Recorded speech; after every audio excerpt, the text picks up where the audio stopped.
Welcome to the Windows Computer and Technology channel. And if you're a Skype user and a OneDrive user, now OneDrive seems to be maybe back to normal, although throughout the day there was all sorts of things happening. But if you are a Skype user, that's where the problem is mostly. There is a service problem with Microsoft. Actually, I'm going to share this page if you want to have the service status of Microsoft products. Here you will have all of this. Now you see that Skype as a X, and it says here some users can't spend gift, purchase Skype credits.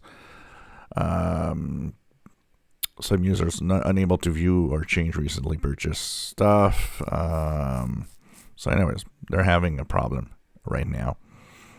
Next update will be January 4th, which is kind of interesting. So this is something that is a problem that apparently has been happening also throughout the holiday season. So this is not good for Microsoft to have such big outages and problems in trying to repair stuff. So anyways, I will actually leave this page, service status page, in the description below. So when something happens with one of the services, Outlook, OneDrive, and so on, you can actually go to this page and see the service status for each of these services. If there's a red X like you have here, or a red circle with an X in it, like Skype, means there's something happening and there is a problem with the app. I actually logged into my Skype and it logged in so weird. My profile picture isn't there.